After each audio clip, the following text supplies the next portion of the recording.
Good afternoon, everyone. We've got good uptake today. It's a lot of people coming on to hear all the updates and information, so it's great. Wow, they're just flowing in. We'll give it a minute, let everyone connect, and then we'll kick it off. Yeah, still waiting. I feel like I'm the only one in a real office today. Feeling very special. Hi, Fabio. Hello, Fabio. Wow, the numbers just keep growing and growing and growing. Yeah, all right. Yep, we might just give it another 30 seconds. I'm always the last one to join these webinars. Oh, it also takes so much time. So when you're pressing the buttons and it's not always easy to get in. All righty, I'm going to kick it off. Morning, Julia. Hi, Bruce. Good morning to all of you. Oh, good afternoon, depending on where you are in the country, I guess. But we're talking about New South Wales today. I might start with doing a bit of a welcome to country. I'd like to acknowledge the Camaragal people, the traditional custodians of the land on which I am today, and pay my respects to their elders past and present, and obviously everybody who is joining us today. Let me introduce the team who are with you to have a bit of a chat about the news that was presented to us on Monday with the public health order. We have myself, who is Belinda Clark, Chief Operating Officer for Restaurant and Catering, and I'll be facilitating today. And then I would like to introduce you to Wes Lambert, CEO. Wes is going to talk to us today about the public health order, and I guess breaking it down a little bit to make it, I guess, a little bit more understanding. It's quite a big, huge document. So to make it specific to our industry, we thought that we would give a little bit of an overview on where to take you through that public health order. Hugo Robinson, Manager of Policy and Government for Restaurant and Catering. Hugo's going to talk to you about those questions that we've been getting about who's a close contact, who's a casual contact, what will that mean to my business, take you through the matrix of how that looks and feels. Also the changes at 80%, and then JobSaver. And then finally, we have Matthew Harrison. Matthew joins us from the AFS Group, and he's a CEO. Matthew actually has 30 years of experience in safety, compliance and training, with a huge emphasis on hospitality. We've been working with Matt on how you can open your business, the challenges that you might have, how to open safely, how to manage the guest management, also about your COVID safe marshals, your COVID safe plans, if you're needing extra resources. So Matt's going to answer some questions at the end as well about what he's hearing and some things that you might come across in the next couple of weeks. So Wes, I might hand over to you to kick off to talk about the public health order. And if anyone does have any questions, we're ideally hoping to cover those throughout the presentation today. But if we don't, I'll either pop them into the chat box. I will add them into each individual relevant department. And then at the end, if we miss any, then we'll catch up on those right at the end. So Wes, if you want to take us through that big document and what the changes are and what it means to our industry, that would be great. So thanks, Belle. And this is it. This is the Gazette that public health orders that everyone was waiting for. It is a long document. It can be very confusing, but we will hopefully be able to answer as many of your questions as possible today, and take any on notice that we can't answer. So the first thing I'm going to say is that this health order applies primarily to your premise. Okay, there are a lot of questions around if it applies to individuals. This public health order applies mainly to your premise. So when you're thinking about activities, it's more about what your premise does, not so much about the activity. There is one exception that I'll touch on. So your premise, if it's a restaurant, cafe, or caterer, according to the New South Wales government, is considered to be high risk. Now, we have found out this morning that that also includes fast food and takeaway. So anywhere you are in New South Wales, if your business is predominantly for the food and beverage production, cooking, and delivering to customers that either eat it on premise or take away and eat it, then this public health order applies to you. Now, there have been some fringe questions about businesses with no seating that are only takeaway and delivery. This public health order applies to every business that is predominantly for the sale of food and beverage. So that covers what the premise is, and it should cover all of our members because you fall into those definitions.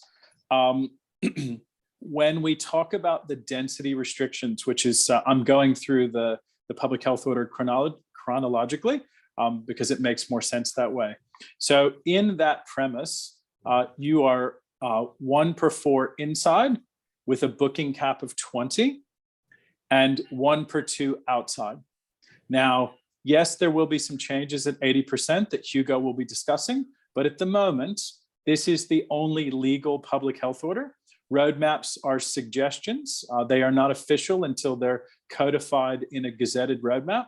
So it's just really important that at the moment, until a new public health order is released, that you're following the 70% just to ensure that you're following the law. So those are the density restrictions. Now, Wes, could I just ask a question there? When we talk Sure. about outside, what is outside? Because that's a really common question that we get. So what are we classifying as what's outside? Great question, and I just got clarity this morning that the definition of outside will remain the same as 2020, which I believe was a roof and 2 sides. So an awning or a marquee or a tent is fine as long as 2 sides are open. Okay, that is straight from the writers of the public health order. This morning in a nearly 2-hour conference call that we had to answer any questions so that we could provide you up-to-date information. So if you already have your awnings and your tents and your fold-down walls, the rules that were in the definition of outdoor remains, the same as 2020. So when it comes to masks, and I know that many of you are going to sigh and certainly not like this, but at 70%, it is masks for everyone, front of house and back of house, staff and customers until they sit down. And it is any customer 12 and older must have a mask on, okay? Again, we're only talking about the 70% at the moment. Certainly there will be a few changes at 80 and hopefully some big changes at 1 December, but at the moment it's masks. So there's been a lot of speculation and certainly a lot of emotion around vaccinations. So remember I said just a moment ago that these restrictions are in place on your premise. Okay, there is no compulsory vaccination in New South Wales. There is mandatory vaccination to do things. So mandatory vaccination on the movement of people. So if your staff or patrons want to enter your premise, but for takeaway or click and collect, takeaway and delivery, they must be able to prove to you, the employer or the owner of the business or your management, that they have checked into your business and the check-in proves double vaccination. Now, in the beginning, from the 11th, it is highly likely that the app will not yet be ready, both in Greater Sydney and the regions. So you as a business in your COVID-safe plan will need to write down the process and procedure that you are taking to reasonably check the vaccine and check-in status and ID to match that vaccine proof of your staff and patrons. Now, there will be lots of jumping up and down, and it's not my responsibility, and we totally understand that. We empathize. We certainly feel for those businesses that have strong opinions about vaccination. We understand. We're simply explaining the public health order as it is written, and the onus is on the business to determine that vaccination status. And at the moment,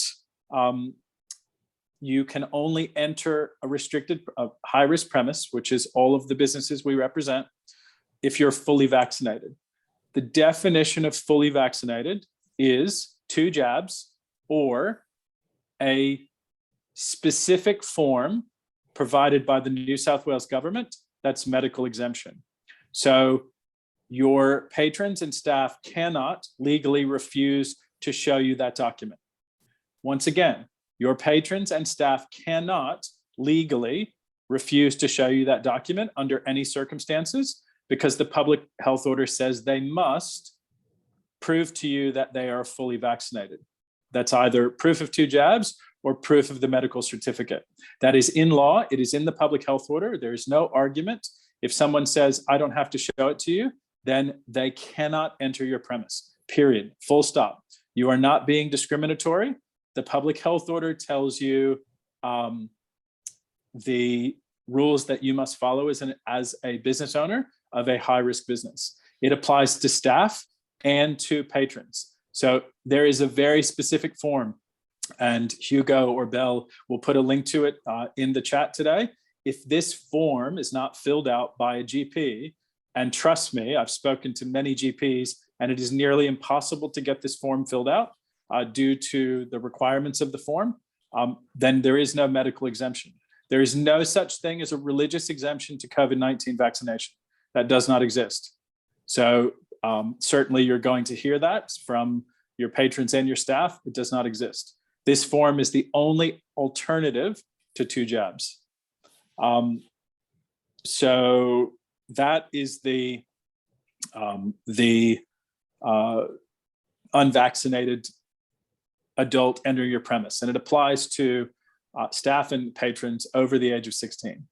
So I do see a question about regional areas, and unfortunately, and to the anger of industry associations, the government has backflipped, and the entire state is subject to 2 jabs and fully vaccinated. And I know that will come as a surprise to many of you, but I promise even heads of government agencies like Destination New South Wales today on the call were flabbergasted that the government had backflipped and changed their mind, that the entire state is 2 jabs or medical exemption for staff and patrons. And yes, we do realize, and it is terrible, that today in regional New South Wales, there are no vaccine requirements, only density and cap restrictions. But on Monday, there will be vaccination requirements for 2 jabs for staff and patrons. I understand that many of you may have seen the roadmap that we published from the New South Wales government, and you may have gone to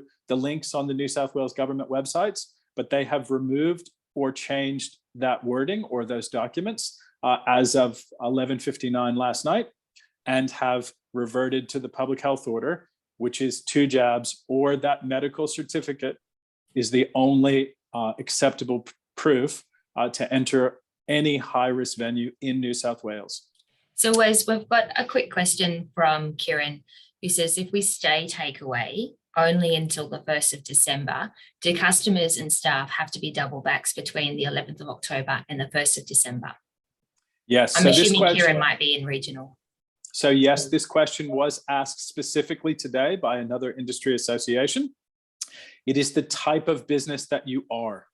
So if your business is predominantly food and beverage, so if you are a restaurant, cafe, or caterer, you are subject to the public health order, not the activity. So for example, I know that there are a few restaurants and cafes around New South Wales that have said that they want to just stay open for takeaway and delivery. They're still subject to the public health order. So their staff would have to be double jabbed or provide that medical certificate. And there is only one medical certificate. So I know that that seems like a change.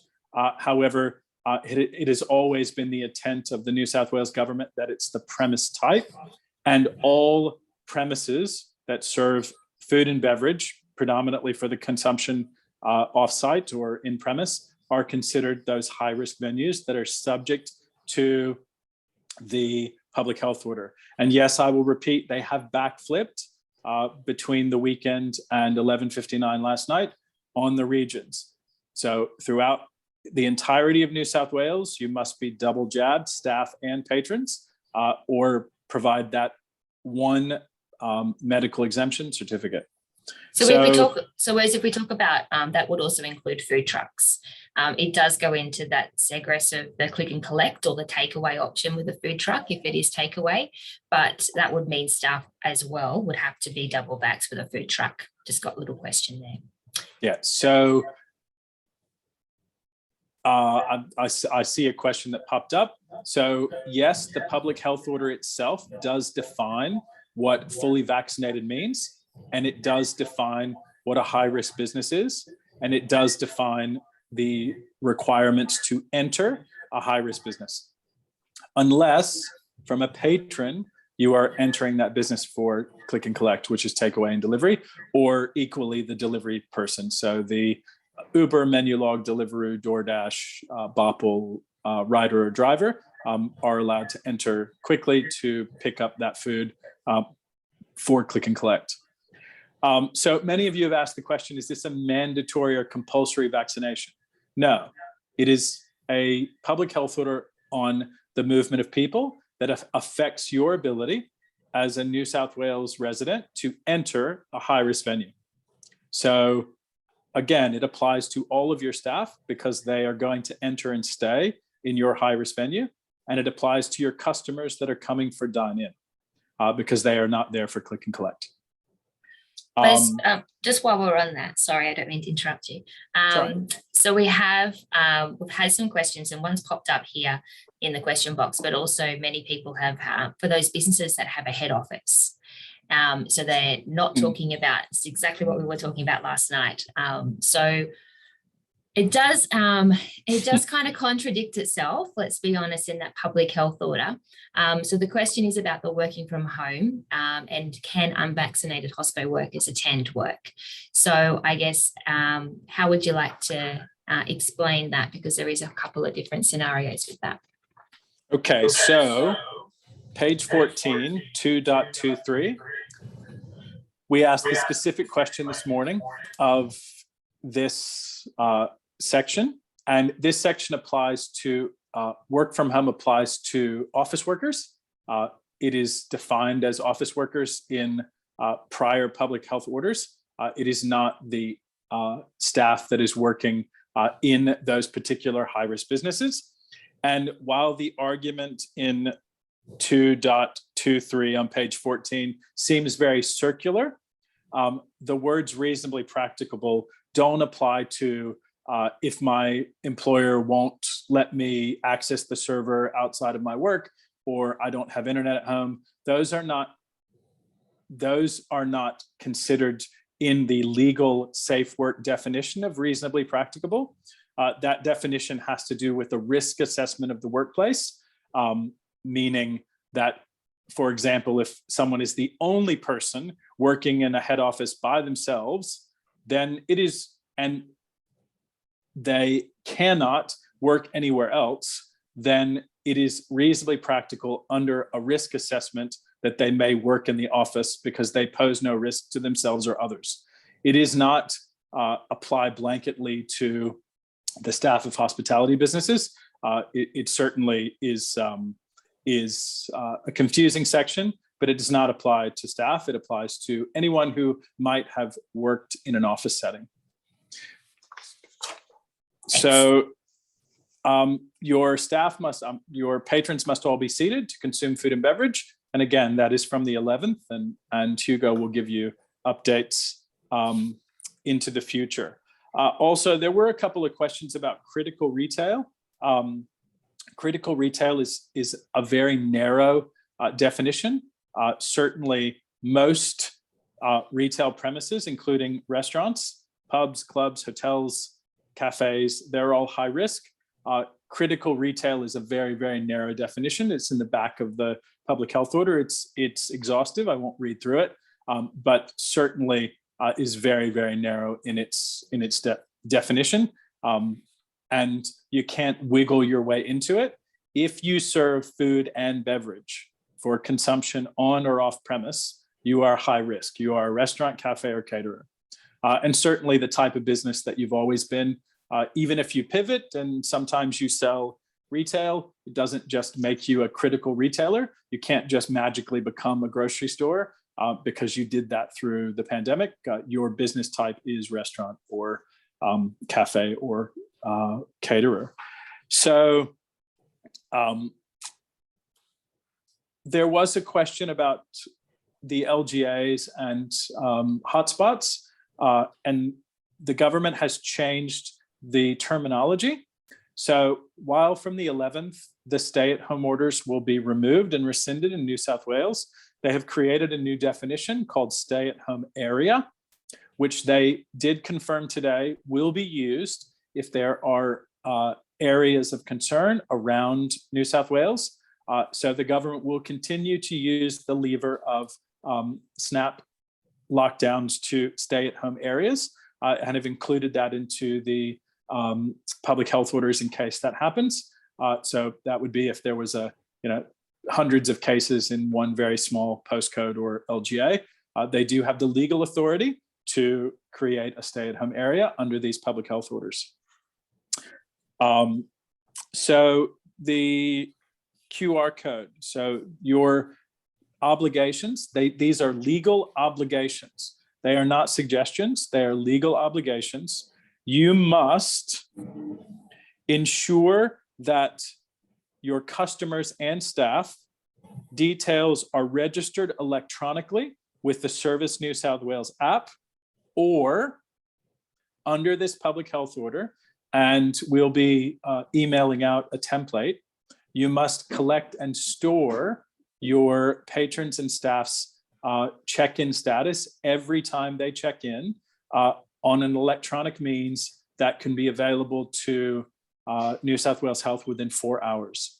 So basically, an example of this is an elderly individual that does not have a smartphone, comes in with their ID and their printed Medicare immunization record. You would then need to, using a Excel or other electronic spreadsheet, put the date, time, name, a contact method, so phone or email, and you would need to tick yes. So create a column, for example, with rows that say, did you cite their ID? Did you cite their vaccination status? Ticking yes next to those and ensuring that the time and the date are annotated, because it is very important that, for example, if that individual later on becomes a close contact, that New South Wales Health will be able to track and trace effectively. So that's check in and check out. So the time in and time out would be required. It is certainly best practice to check them out, which will be helpful because ultimately the Service New South Wales app would do the same. But we do understand that it may be difficult because you don't know when someone walks out of your restaurant, but you will know when they walk in. But try to make it best practice. But you have a legal obligation to check the status of everyone that enters your premise. It is not a suggestion. The entire onus of checking staff and patrons into your business is on you. So if you fail to do so, you are subject to a $5,000 fine. And if the individual is in your premise and fails to follow the public health order as it applies to individuals, which is very narrow, which is mask wearing and or proof of vaccination status, they're subject to a $1,000 fine. It is only for 16 and over at the moment. However, the mask requirement is for 12 and over. So Wes, just with that takeaway option, currently now for anyone to get takeaway, we all have to QR code in. That will obviously need to continue, but you don't have to be double vaccinated. Is that correct? Correct. So if you're entering a premise for click and collect, you have to be masked and you can click and collect. There's no time frame, but you cannot sit down. So once you sit down, you are then dined in and you must have proven your vaccination status. So please don't have a sit down waiting area for people who are waiting for takeaway and delivery, because that will then put you in an odd position because they are seated in your venue. And also, Go ahead, Can I just Hugo. make it also really clear, there's been a lot of questions about the takeaway staff as well. They have to be fully vaccinated to work in your premises. So just because they're serving takeaway does not mean that they can be unvaccinated. It is only for those who are unvaccinated, they can come and pick up takeaway. So I just want to clarify that because I know we had a lot of questions about that one. Thank you. Yes. Because they're in that business permanently. They're in that business for more than a few They must be minutes. vaccinated. But if you're getting takeaway, you can be unvaccinated. So and when I get to that section, so there are certain exemptions, which is on page 37. They do not apply at all to our industry. There are no exemptions for any high-risk business, which is any business that produces food and beverage for dine-in or takeaway and delivery. Okay, predominantly, if that's your business. So there have been questions around events and significant events. Remember, this is the 70% public health order, and significant events are weddings, and it is defined. So in the back of the public health order, if you see significant events early on in the public health order, in the back of the public health order, it says weddings and funerals. Okay, so those significant events then fall under the wedding and funeral caps, which are a certain number of people. And Hugo will touch more on weddings in the 80%, because we're quite sure that there will be very few weddings on the first weekend due to the caps of people. So when you mentioned that flip on the government regarding the regional, is that going to be in writing anywhere? Because I know a lot of businesses have really relied on that information and have made rosters and have adjusted how they're going to open next week. So where will they be able to find that information in writing? So it was just removed. So the government did not say, hi, we're going to inform everyone that we've removed these items. They just removed them.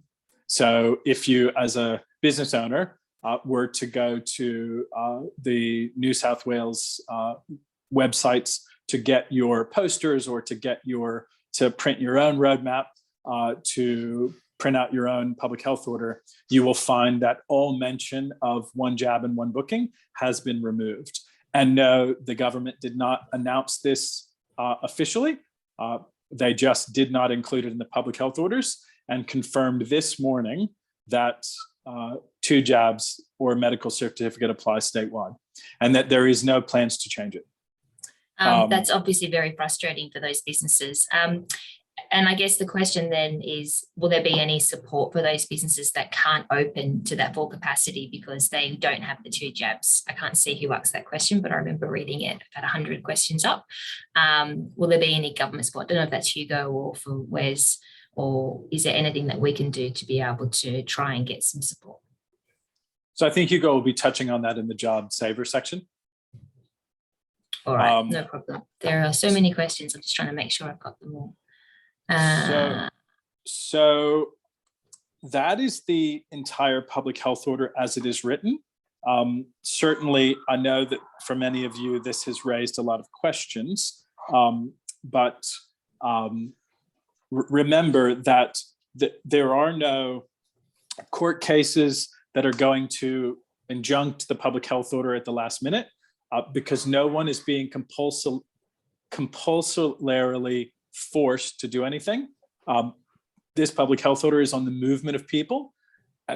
And so it is giving people a choice. It is a tough choice, meaning the choice is I can go to work in my restaurant job or not, or I can go eat in a restaurant, cafe, or caterer or not. But what that does is then creates a scenario because of choice. It becomes very difficult for judicial review. In addition, I was asked the question a few times this morning, during a pandemic, when a state of emergency and a state of pandemic are called, the Biosecurities Act is in force, and the chief health officer and the health minister are then in control of public health orders. So the public health orders are official the moment they are signed by the Minister of Health. They do not need parliamentary or royal assent. So the published health orders, public health orders, are the public health orders that will be in effect from 12:01 a.m. on the 11th of October. So will we get a new public health order when we hit 80%? Well, that is an interesting question. So the New South Wales government, especially since there is a new premier, have said that the only official documentation at the moment that is no longer subject to changes, subject to public health advice, is the public health order, meaning that the future roadmap under a new premier and new leadership may change, because roadmaps have a little asterisk on them that say this is indicative and subject to public health advice. And so they are able to be changed, which is why we're focusing primarily on the 70% public health orders as are published, because as you can see, and as was just proven, a roadmap that was published by the New South Wales government on the weekend was changed in the final public health orders that were signed by the Minister of Health. And so until you see a public health order signed by the Minister of Health, you should keep your plans and your business models subject to the 70% vaccination public health order. So that is all my section covered. So are there any more questions? Yeah, there's so many questions. Okay, so I'm going to try and combine a couple together.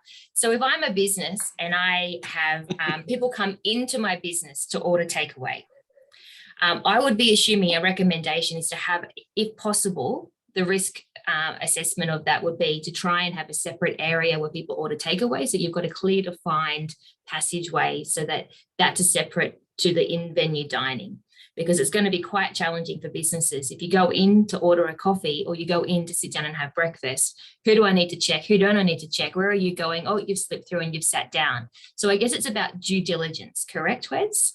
Yes. So ultimately they say at the entrance to your premise. So it is very important that, for example, let's say you're a small coffee shop with 10 seats. The government has defined the entrance to your premise as your POS, as your point of sale. So I know heaps of coffee shops that literally the point of sale is 2 steps from the front door. Okay, so it's very important that if you predominantly work at the POS and you never actually go to your seating area or your waiting area as a business owner, that point of sale is that first time that you're going to be able to determine to give someone a number to go sit down. Well, you need to have checked their vac status. So it could mean, unfortunately, that changing their steps of service to how they currently operate, which is a pain. I know we only have a couple of days to do it, but it may affect the steps of service that you currently have in your business to try and risk mitigate the best option for not allowing non-vaccinated. And I think this is also about people trying to respect the rules as well and to try and make sure that they're doing the right thing.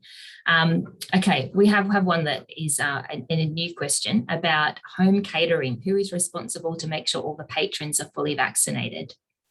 So that is a good question. Good question. So the home is subject to the home gathering. So under the 70% rule, home gatherings.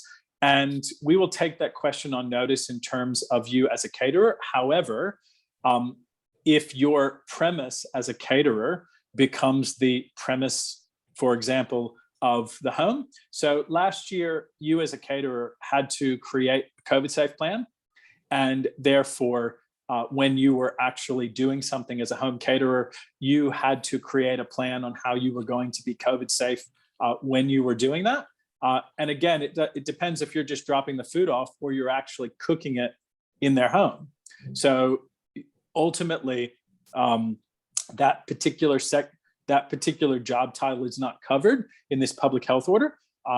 And we will take that on notice and get that question answered for you in terms of you. However, since it is not a high-risk premise, the vaccination status will likely just apply to you, the caterer. But we will take that question on notice and ask it specifically. Okay. And then I just have one more. So Craig, just about the Excel document, that's for people who physically can't check in with a smartphone. So it's just your backup measure. And the current concierge check-in is going to be updated with that vaccine, hopefully in the next 2 weeks, is what we're hearing. So, but that's obviously, we don't know 100%, but they're saying that in the next couple of weeks. So the Excel document is for people who can't log in on their phone.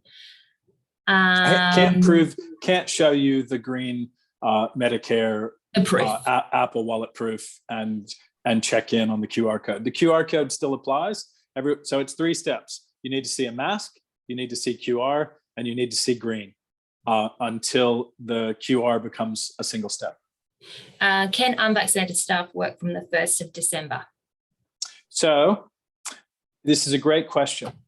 So at the moment, the only published legal documentation is the current public health order.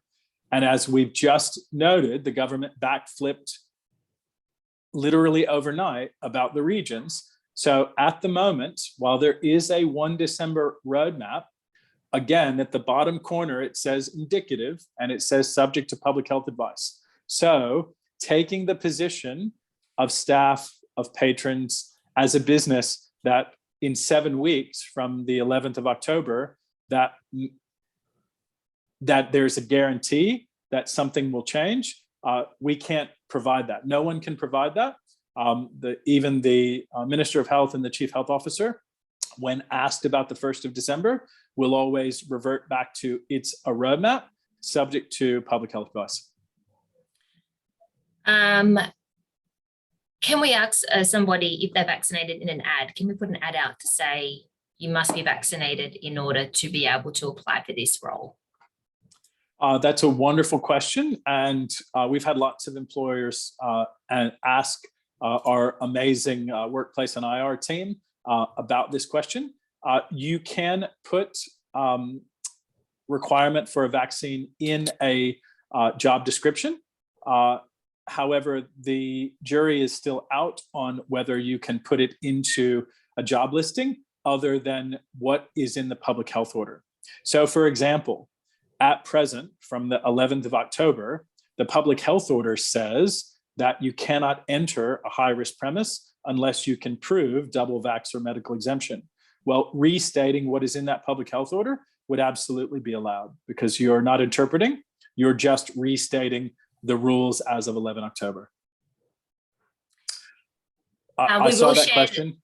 We will share this presentation live, so I'll just answer that live. We will share this out live. Who's enforcing the health order? So that's a great question. And let me answer the one I saw pop up. Anyone who enters your premise, that is employees, owners, investors, partners, patrons, anyone.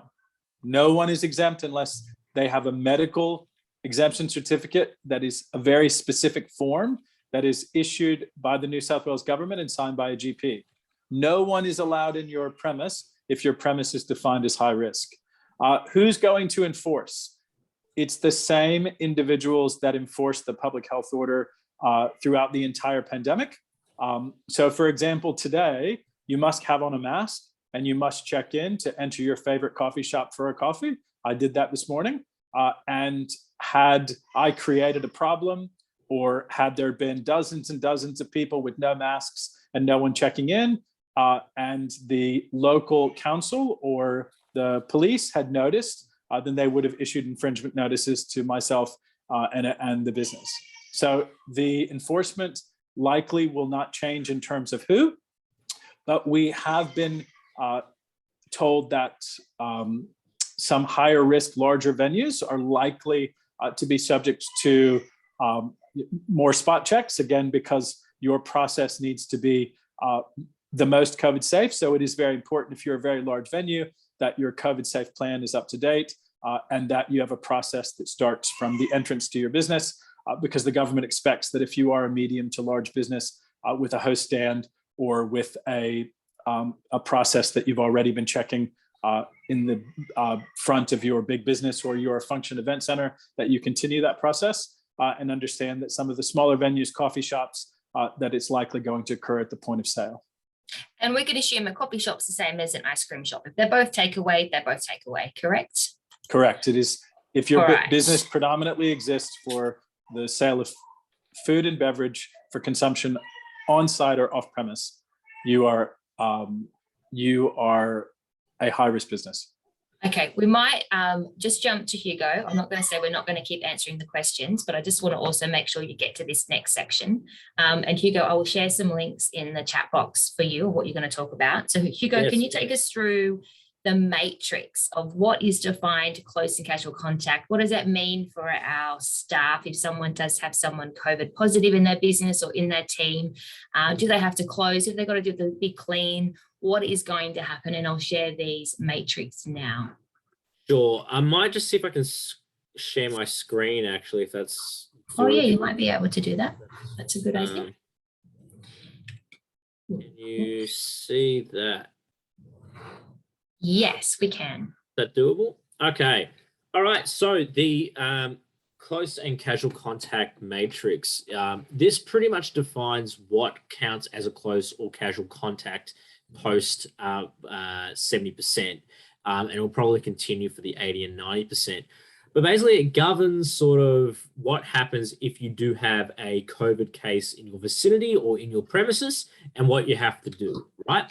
So right now we know that if you're a close contact in pre-70% world, you're a close contact, you must isolate immediately for 14 days and you must get tested.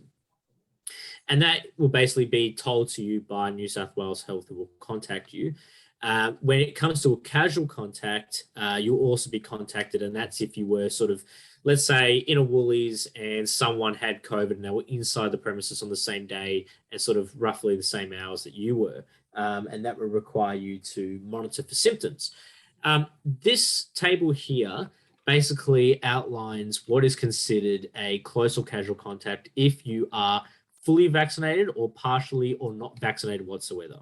So as you can see on the left-hand side of the first table, which is when you've had contact with someone who has COVID and you've been in contact with for less than 1.5 meters, if you are partially or non-partially vaccinated, you will probably most definitely be considered a close contact.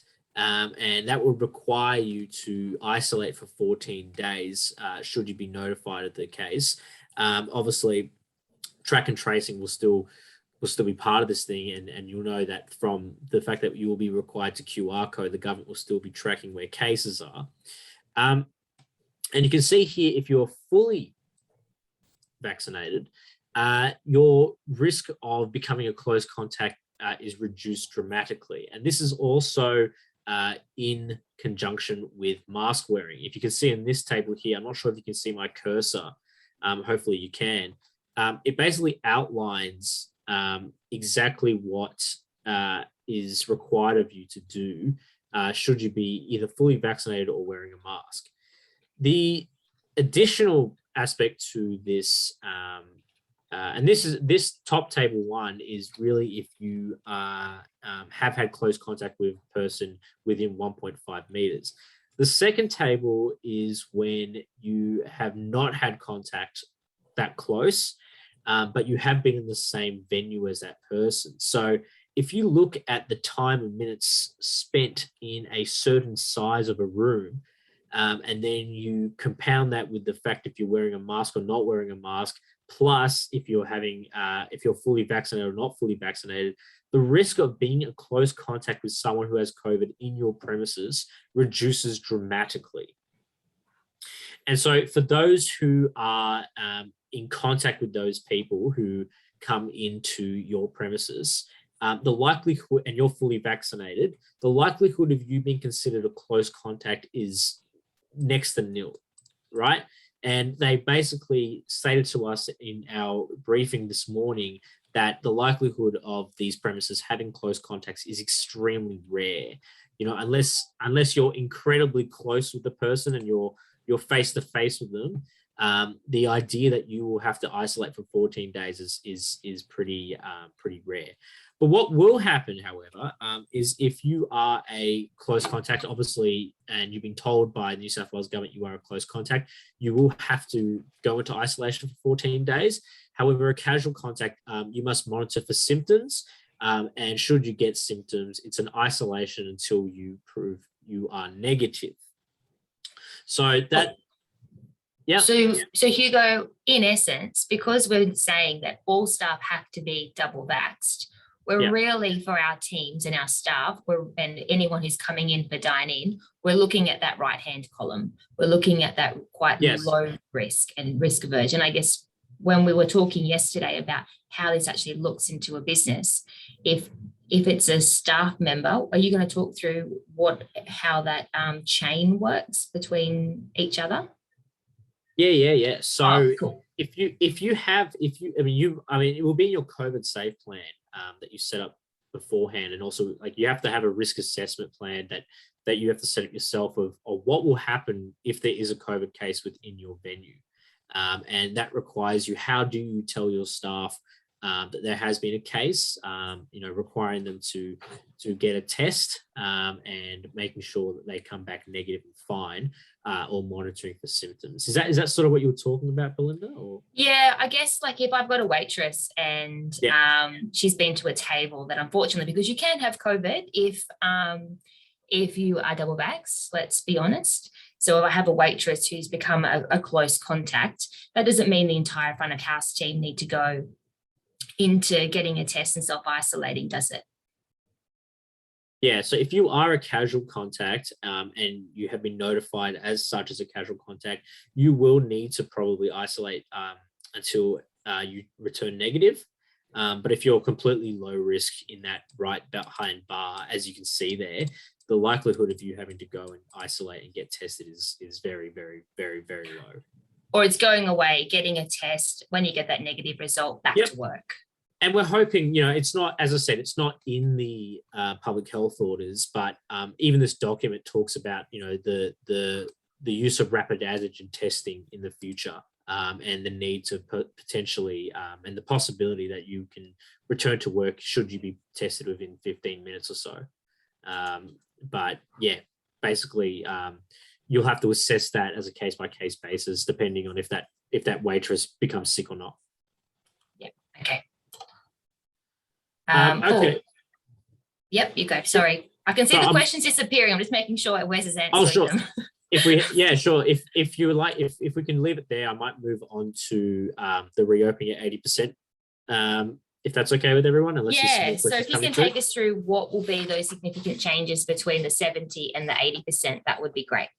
Yeah, so as Wes stated, 80% really isn't outlined in the public health order just yet. And I'm sure in order to make those changes, they will have to introduce additions to the public health order. But really what we're looking at in this section is the further reopening at 80%. Hopefully you can all see that. And basically we come down here to the middle table, which basically outlines that there will no longer be a person limit in hospitality settings. However, density limits will apply, which is the 1 per 2. No singing indoors. Dancing is permitted indoors and outdoors, and drinking indoors and outdoors may be seated or standing. And we don't really have an official date for this yet, but by hopefully looking at the vaccination projections, it should be at least 2 weeks after 70%. It may blow out if vaccination rates slow down, but you'll have to keep your eyes peeled for our information to hear about when that will be, because we'll be the first to know. Additionally, if you come down here to weddings and religious services, basically wedding ceremonies permitted with no person limit. However, if you are unvaccinated, it's only a 5-person limit for those who are not fully vaccinated. So it can't be just an introduction of 5 people who aren't fully vaccinated. Okay, just keep that in mind. You can't just have a huge wedding and then have 5 people who are unvaccinated. Additionally, for wedding receptions, you're permitted with a no person limit and no not permitted for people who are not fully vaccinated. So as I said earlier, you can't just have 5 unvaccinated people in the wedding. It's either one or the other if you're not fully vaccinated. And basically, eating, drinking is allowed while standing, and dancing is permitted, and density limits still apply. Okay, so that's basically what 80% and 90% obviously looks very different, and that will be on the 1st of December.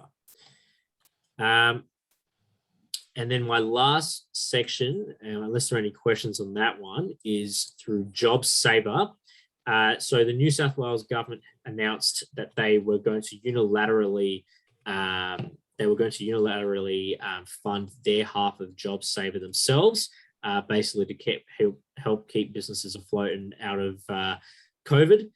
Basically, you can see this table here outlines what they're going to do at different milestones. So currently, it's a share of the weekly pay rate, 40%. So it's a $1,500 to $100,000 weekly payment range, depending on the size of the business.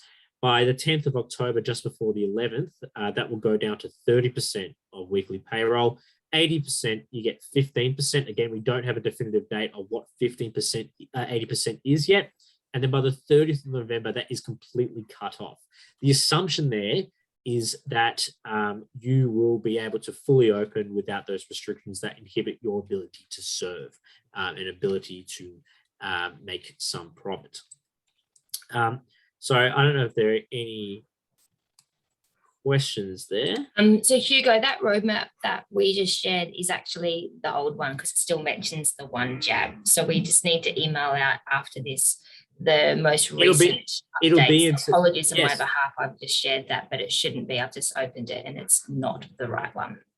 It'll be in today's state. It'll be in today's. Perfect. I guess we'll now head over to Matt. I guess, Matt, where are you seeing that businesses may really struggle with managing this guest check-in and the challenges that businesses are going to be facing when they reopen next week? Look, I think some of the biggest problem is going to be weighing up the need to get revenue back going again and following the rules, because the rules keep changing. I think it's the problem. So impatient patrons are going to be a big issue. We've waited 18 months, nearly 2 years to be able to get into venues, and now suddenly we can. They're going to tell us we've got to line up for longer again. Argumentative people trying to fight the system, not wanting to go along with the rules. I think the biggest issue initially will be staff that aren't quite sure what to do, because mainly the changing regulations and being confronted with a completely different demographic of people, giving them grief. So it's not just the intoxicated people they're going to be dealing with. People not having their information ready, I think, is another problem.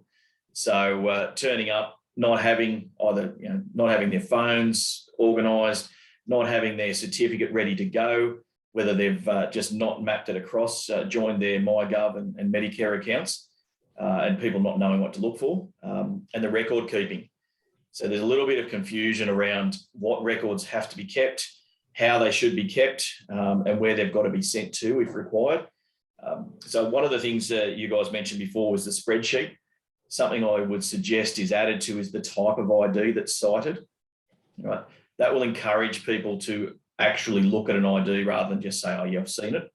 And if there's room there, even put perhaps the ID number on it. So whether it be a driver's license, have their license number. It's just another way of checking and making sure that people are following the rules. I don't think that people lining up is going to be a major issue. We've been doing it for quite a while now. So as much as people are going to be impatient, we're used to it. Something to do with the QR codes, though, particularly with your smaller venues, making sure that people are checking in with your QR code if they're lining up to get in, not checking in with next door's codes and things like that. So that's going to, I think, be a problem for smaller venues, because it tends to be a bit of a flash the phone and say, yes, I've checked in, but nobody's actually looking at where they've checked in. Yeah, that's a good point. Yeah, I think the checkout is a massive concern. One of the things that we tend to enforce is somebody at the doorway. You've got your meet and greet. Well, as people are leaving, reminding people to check out. because you only have a 48-hour window. So they have adjusted it, which is great. You can go back and check out at the right time. But if you forget and it's 2 days later, there's nothing. So essentially you're still at the venue. So even if you weren't there at the time, you're still going to be subject to the health orders because you can't prove that you left. Yeah. I'm envisioning quite a few situations where, you may have quite a young host at the door who's, quite new maybe to the business. Yeah. And, then she's met with a group of, 70th birthday, whatever it may be. And the birthday boy hasn't got his vaccination proof. He says, of course I'm vaccinated. I wouldn't be even making the booking if I wasn't vaccinated. How do you see businesses being able to help those people who are at that door having to handle those difficult conversations, and what support is there for them to be able to, invest in them to be able to be ready for those conversations, those challenging conversations? Yeah, absolutely. I think the way you roster has really got to be front of mind as to who you're putting in that role. It's going to be a very draining position, particularly early on. So rotating the staff through that role is probably a good idea. If you've got the option, not putting somebody too young on there, and that's no disrespect to them. I mean, they do a phenomenal job throughout our industry, but just not having that life experience. And people are less likely to put it over an older person or attempt to. So I think we've got to be realistic about it and look at who's rostered on. Pre-shift briefings so that everybody's on the same page. Probably look at it almost like from an R&CA point of view. Right, there's the sign. You need to follow it. It's not my rule.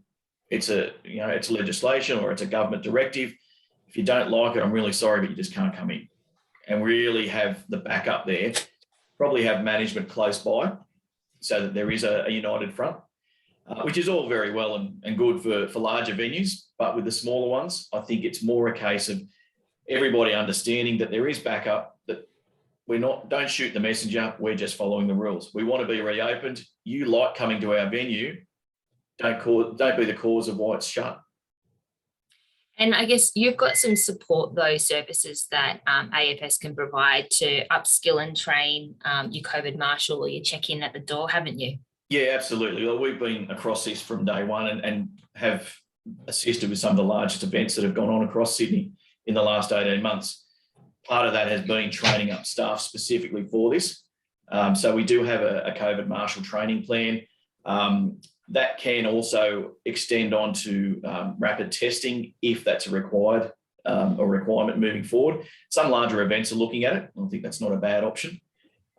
Whether it be for staff so that there's peace of mind booking the function, or attendees as well. We do offer staff to do that, to take it right away from the venue. It's not always cost effective to do that, obviously with the smaller venues, but certainly the support's there. And we do have checklists and things like that we can go through. But one of the things that is probably very important is to have somebody in each organisation dedicated to checking the updates. As we've just heard, it can change overnight, the flick of a switch. Yeah, agreed. Well, we've just noticed in the last few days some changes that have just been at a flick of a switch. And it will continue to happen. It will. Unfortunately, it will. I'm going to ask Wes and Hugo to answer some of those questions for me online so I can keep chatting to Matt. Matt, I just wanted to talk about the rapid antigen because I know it's not in the public health order and it's not of a topic today. However, we all know that it's being talked about, as you said, about events, and it is already being rolled out in Sydney here with certain shopping centres as of Monday with rapid antigen. Where do you see rapid antigen in its place moving forward, and what solutions do you see with it? Look, it's not a bad option, and to put people's mind at ease, it's not like the brain scrape that we're used to. It's far less invasive. It takes about 10 minutes to get the results. There is quite a bit of record keeping required to do that. So it is different to the home testing that they're looking at releasing down the track. The home testing, although very similar, doesn't require record keeping and things like that. So it's not valid to go anywhere other than just your own peace of mind. So the RAT testing or the rapid antigen testing is going to be very effective for particularly larger venues, events moving forward where people are tended to be gathering in mass. So it's a lot easier to ensure. Larger workplaces, obviously, is going to be a popular option, and it's quite quick and easy to do. So I think that's moving forward, it's going to be a way. And we know that it's been mentioned on quite a few comments today that not only do we have the biggest staff shortage of history in Australia right now, which we are working on things at the moment to try and get skilled workforce back into the country, but businesses are trying to reopen with less staff. And now I think we've just told them that those that thought they had 150 staff now only have 80 because of the double backs in regional areas. Yep. So do you have support for, I guess, businesses that don't have that physical resource to be able to have someone at the front door to be able to open and to be compliant? Yeah, absolutely. And for venues or locations where there's multiple cafes, restaurants, there's also the possibility of pooling together to have someone available. Look, the people that we were using are fully trained, right through from people management, de-escalation, and it's not confrontational. So they're not approaching or presenting as security. They really put across the message that they're there in the benefit or the best interest of everybody to keep the venues open. The other thing, I did see a lot of the comments come up about having less staff and things like that, but we've also got to look at, we're not going to full capacity in most cases either. So No, it's a build-up process, and hopefully it's a quick build-up, but this might prompt the people that are sort of hesitating a little bit to get vaccinated, and no judgment either way, but just if you want to work, that's what we're going to have to do. This may give them the time to do it. And what we're sort of looking at too is breaking the demographics down. You're looking at about 25% of people are just not going to come out for a while. So for whatever reason, whether they're not vaccinated, whether they're still nervous, a quarter of the population is still going to stay at home. They're still going to stick with the click and collect or the deliveries and things like that. You've got probably 25% that are really going to just go out and don't care. And they're the ones that are going to be the issue, that don't want to follow the rules, that want to just get in quick, flash their phone up and move on with life. It's the 50% that we really want to be targeting. Right? That 50% of the people that are going to be looking at venues to see if they're doing it right, are going to looking to see if things are overcrowded or appear to be. Even if they're not, if they appear to be, they're the ones that are going to be looking for the safer venues. They still want to get out. They still want to go and have their coffees, have their meals, attend functions, but they're looking for the places that are doing it right. And I think that leads into, and I don't know whether Wes you want to elaborate more, but on that passive policing of it, it's still, if you are going out there and it is evident that you're not following the rules, if you're overcrowding, if you're not checking, if there's no diligence, often consumers are the biggest ones to dob in venues because they're like, this is unacceptable. So if there's enough of that going on, police will absolutely come and police it. They're not going to walk past your venue and come in and check everybody if it all looks very well spaced, the right amount of people, the density requirements, someone on the door, that you're actively doing the right thing. It's going to be for those businesses that you can tell are really not doing the right thing. So consumers and police are the key ones there that will be passively, as you said, walking past saying that's not acceptable. So just remember the two events that happened in Victoria that garnered $300,000 and $1 million in fines. Please do not have a 300, 400, 500, 600 person wedding on the 15th, 16th of October. It's not worth it. You will run the risk of fines that will shut you down as a business. Look, 80% is coming very soon, and certainly we expect that the enforcement will be exactly like it has been enforced previously after a long lockdown. So last year, after a long lockdown, and over the Christmas holiday, after a long lockdown, whatever enforcement that you had in your venue or around your venue then will be exactly the same type of enforcement that you have after this long lockdown. So we expect that it will spike in the beginning and then will taper off over time as problem businesses are identified and educated, and as local council and the health authorities and police then have done their rounds and spot checked multiple businesses. I did notice that there was a question around staff. So there is a fair work question, and there is now a lawful order that says that your staff must be vaccinated to enter your premise. That's a lawful order. So if your staff turn up to your premise and they cannot follow the lawful order, you have to consult with them. It's case by case. So you will need to consult with that employee. And if they are full or part-time, if they cannot work from home, you cannot stand down staff without pay. That at present, that is not legal. You can only terminate their employment.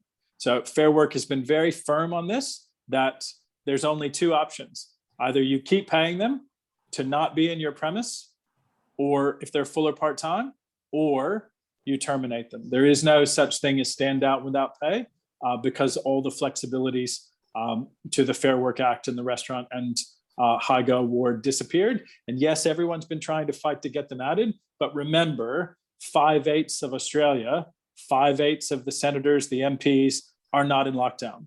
And so that's a federal law, not a state law. And so to get those changed are almost impossible, because 5/8 of the people making the decision are not feeling the effects of a lockdown. And so it is unfortunate and it's disappointing and we hate it and it's terrible, but you will either need to continue to pay your employees that are not vaccinated, or you will need to terminate them, because you can't stand them down without pay. For casuals, it's different. Technically, casuals do not have a roster until it's presented to them.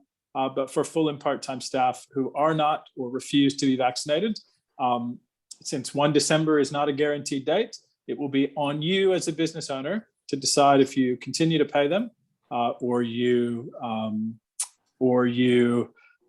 terminate them. Now, I know we didn't get time to touch on JobSaver, but I will say one thing: it is going to taper off for your business, and it's well published. And Hugo will post the media. We did talk about it. We did talk about JobSaver. We did talk about JobSaver. Okay, well, just fine. But sorry, I was answering questions. Excuse me. But the disaster relief payment, excuse me, we didn't talk about disaster relief. It will be turned off. So when there are no longer stay-at-home orders, which there will not be from the 11th of October, the disaster relief will taper off. So at 70%, there's a trigger, and then at 80% plus 2 weeks, it will turn off. So your employees will not be able to get job disaster relief. They'll have to go on Job Seeker, which I believe is $320 a week. Sorry, I did hear Job Seeker. Okay, that's okay. Just my brain's just catching up. There's been so many wonderful questions. There has, and we're going to wrap it up. However, did put Hugo's email, Lucky Hugo, into the chat box for any further questions to email Hugo direct. And so if anyone does, or myself, Belinda at rca.asn.au. And of course, those questions will be answered this afternoon for you. We'll send out the recording for today's webinar. I definitely want to thank everyone for coming on and for asking all the questions, because that's the purpose of today, is to try and get as many questions as we can answered. I'd also like to thank Matt. Thanks, Matt, for coming on. Matt, did you want to just share your details in the chat box below so everybody knows how to contact you? If not, we'll put a link in when we send out the recording today so that they know how to contact you if they need any help or support or coaching. I believe you're also going to put a few sessions together, Matt, to be able to help any businesses that might have any questions on how they can reopen safely, any help and support you can give them as well. Yeah, that's right. Amazing. Well, yes, best of luck to all of you, and thank you very much. And next week is going to be a big week, but please let us know if there's anything that we can do to help, and please, of course, ask any questions through those emails. Thanks again, everyone, and it is great to be able to do today, and we'll see you all next time. Thank you.